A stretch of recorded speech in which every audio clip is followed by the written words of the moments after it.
క్రీస్తునందు ప్రియులరా, మీకు శుభములు వందనములు తెలియజేస్తున్నాను. అనుదిన ధ్యానమునకు స్వాగతం. ఎజ్రా గ్రంథాన్ని ముగించుకొని ఈ దినం నెహెమ్యా గ్రంథం మొదటి అధ్యాయంలోకి మనం వచ్చాం. నెహెమ్యా అనే మాటకు గాడ్ కంఫర్ట్స్ అని అర్థం. దేవుడు ఆదరించును లేదా దేవుడే ఆదరణ. ఎజ్రా నెహెమ్యాలు సమకాలికులుగా ఉన్నారని మనం గుర్తించగలుగుతాం. నెహెమ్యా 8వ అధ్యాయం 2వ వచనంలో ఎజ్రా ధర్మశాస్త్రాన్ని చదువుతూ మనకు కనబడతాడు. మరికొందరు భక్తులు ఈ ఇద్దరు కలిసి నెహెమ్యా గ్రంథాన్ని రాశారేమో అని అంటారు. ఎజ్రా నెహెమ్యాలు మాత్రమే కాదు, ప్రవక్త అయినటువంటి మలాకి కూడా. మలాకి తను ప్రవచించినటువంటి ప్రవచనాలు ఎజ్రా నెహెమ్యా కాలాల్లో జరిగినటువంటి విషయాలపైన ఉన్నాయి గనక జకర్యా కూడా ఆ కాలం సంబంధించిన వాడేనని. ఏదేమైనా ఈ అద్భుతకరమైన రెండు క్యారెక్టర్స్ నాకు అనిపిస్తుంది, ప్రజల్లో పాడైపోయినటువంటి ఆధ్యాత్మికమైన పునాదులను తిరిగి కట్టే ప్రయత్నం ఎజ్రా చేస్తే, భౌతికమైనటువంటి ప్రాకారములను యెరూషలేము గోడలను నెహెమ్యా బాగు చేశాడు. అయితే ఇక నెహెమ్యా గ్రంథము మొదటి అధ్యాయానికి వస్తే, చెరపట్టబడిన వారిలో శేషించిన వారు ఆ దేశంలో బహుగా శ్రమను నిందను పొందుచున్నారు, మరియు యెరూషలేము యొక్క ప్రాకారములు పడద్రోయబడినవి, దాని గుమ్మములు అగ్నిచేత కాల్చబడినవని నెహెమ్యాకు వర్తమానం తీసుకుని వచ్చారు కొందరు పెద్దలు. వారు మోసుకొచ్చినటువంటి వర్తమానంలో పడద్రోయబడినది, కాల్చబడినది, శ్రమ పరచబడుతున్నారు అనే 3 మాటలు మనకు కనపడుతున్నాయి. 4వ వచనం ప్రారంభంలో నెహెమ్యా అంటాడు, ఈ మాటలు వినినప్పుడు అంటాడు. దేవునికి వ్యతిరేకంగా వారేదో పాపం చేశారు, దైవోగ్రతకు లోనైపోయారు. దేవుడే వారికి వ్యతిరేకంగా ఉన్నప్పుడు మనం ఏం చేయగలుగుతాం అని మౌనంగా ఉండకుండా, పాడైపోయినటువంటి యెరూషలేము పట్టణం గురించి నెహెమ్యా స్పందన అద్భుతకరమని చెప్పాలి. యేసుక్రీస్తు ప్రభు యొక్క బోధల్లో మీరు గమనిస్తే తరచూ చూడుడి అని ఒక మాట మనకు కనపడుతుంది, లేదా ఇంగ్లీష్లో లుక్ అని ఉంటుంది. దీని అర్థము కళ్ళతో చూడమని కాదు. ఈ అంశం గురించి ప్రభు బోధిస్తున్నాడో దాన్ని కన్సిడర్ చేయాలని, లేకపోతే దాన్ని సరిగ్గా అర్థం చేసుకోవాలని.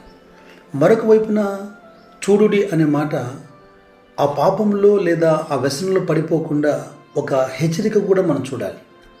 నేను ఈ మాట ఎందుకు జ్ఞాపకం చేస్తున్నానంటే, పాడైపోయిన పరిస్థితుల గురించి నెహెమ్యాకు వర్తమానం తెచ్చినప్పుడు నెహెమ్యా ఆ దృశ్యాలని చూడగలుగుతున్నాడు. ఇది ఖచ్చితంగా అపోస్తలుడైన పౌలు ఫిలిప్పీలతో చెప్పినట్టుగా క్రీస్తు యేసుకున్న మనసే. మత్తయి సువార్త 14వ అధ్యాయం 14వ వచనంలో ఆయన వచ్చి ఆ గొప్ప సమూహమును చూసి వారి మీద కనికరపడి వారిలో రోగులైన వారిని స్వస్థపరిచిన. ఇదొక సందర్భమే కాదు, 9వ అధ్యాయంలో కానీ, యోహాను సువార్త 5వ అధ్యాయంలో కానీ, ఆయన ఎప్పుడెప్పుడైతే జన సమూహాన్ని చూశాడో కనికరంతో ఆయన కదిలించబడుతూ వచ్చాడు. ప్రవచనాత్మకంగా చెప్పబడుతున్నటువంటి యెషయా గ్రంథంలో 60వ అధ్యాయం 4వ వచనం, కన్నులెత్తి చుట్టూ చూడుడి అనే మాట. 2వ వచనంలో భూమిని చీకటి కమ్ముచున్నది చూడుడి అనే మాట. ఆ కటిక చీకటిని చూడమని కాదు, ఆ చీకటిని అనుభవించమని కాదు దాని అర్థం.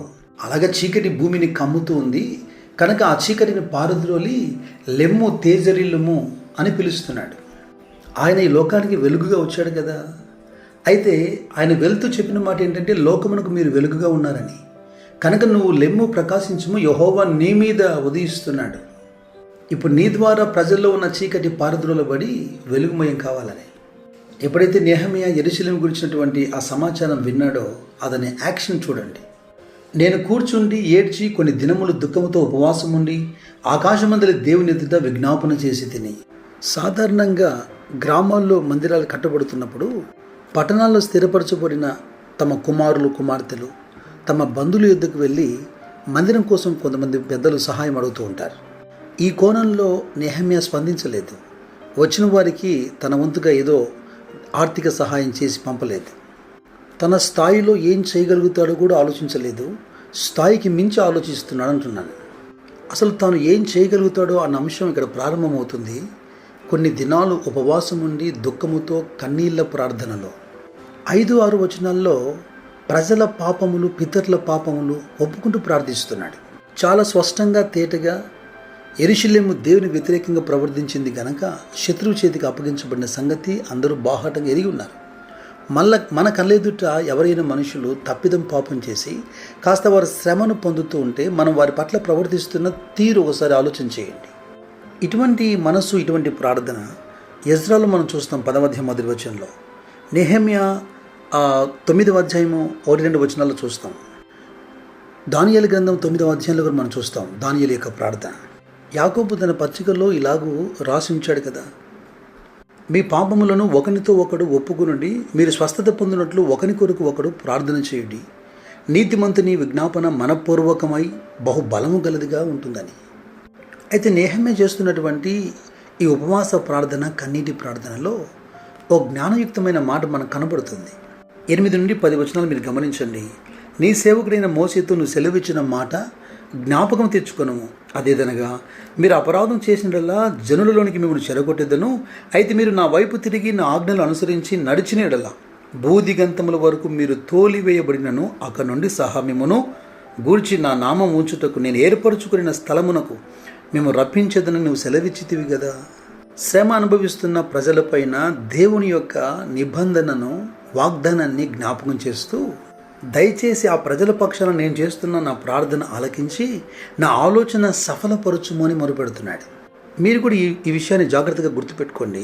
నీ దేవుడిని యెహోవా కనికరము గల దేవుడు గనక నిన్ను చేయి విడువడు, నిన్ను నాశనం చేయడు. తాను నీ పితరులతో ప్రమాణం చేసిన నిబంధన మర్చిపోడు. ద్వితోపదేశకాండం 4వ వచనంలో ఈ వచనాలు మనకు కనబడతాయి. అయితే ఎజ్రా కానీ, నెహెమ్యా కానీ, ఇలాగన ఎస్తేరు కానీ, జెరుబ్బాబెలు కానీ, వీరి నాయకత్వము, వీరి యొక్క ప్రార్థన, ప్రజల పట్ల వీరికున్న మనస్సు చూస్తున్నప్పుడు దేవుని వాగ్దానము నాకు జ్ఞాపకం వస్తుంది. యెషయా గ్రంథం 62వ అధ్యాయము 7వ వచనంలో, యెహోవా జ్ఞాపకకర్తలారా విశ్రమింపకుడి, ఆయన యెరూషలేమును స్థాపించే వరకు, లోకమంతటా దానికి ప్రసిద్ధి కలగజేయ వరకు ఆయనను విశ్రమింపనీయకుడి. దేశము పాడు చేయకున్నట్లు ప్రాకారమును దిట్టపరుచుటకు, బద్దలైన సందులలో నిలుచుటకు తగిన వాడెవడని నేనెంత విచారించినను ఒకడైనను కనబడలేదు అన్న మాట మనం యెహెజ్కేలు గ్రంథంలో చూస్తామే. బద్దలైపోయినటువంటి యెరూషలేము ప్రాకారముల్లో వాటి మధ్యలో నెహెమ్యా నిలబడ్డాడు అంటున్నాను. వారు చేసుకున్న పొరపాటు, వారు చేసుకున్న పాపం అనుభవిస్తున్నారు, దేవుడే వారికి విరోధయ్యాడు అని మౌనంగా ఉండకండి. దాన్ని దేవుడు సహించలేడు. తప్పిపోయినటువంటి ప్రజలను దేవునితో తిరిగి సమన్వయపరచటానికి యెహోవా జ్ఞాపకకర్తలుగా మన బాధ్యతగా మనం ప్రయాసపడాలి. షూషను కోటలో రాజైన అర్తహషస్త యొద్ద రాజుకు గిన్నె అందించే ఉద్యోగం చేస్తున్నాడు నెహెమ్యా. నెహెమ్యా ప్రార్థన ఆలకించి దేవుడు ఏ విధంగా జవాబిచ్చాడో 2వ అధ్యాయంలో రేపటి పాఠంగా ధ్యానం చేద్దాం. నేర్పించబడుతున్నటువంటి ఆధ్యాత్మిక పాఠాలకు తగినట్టుగా జీవించేటువంటి మనసు, ప్రయాసపడే కృప దేవుడు మెండుగా మీకు దయచేయను గాక. God bless you.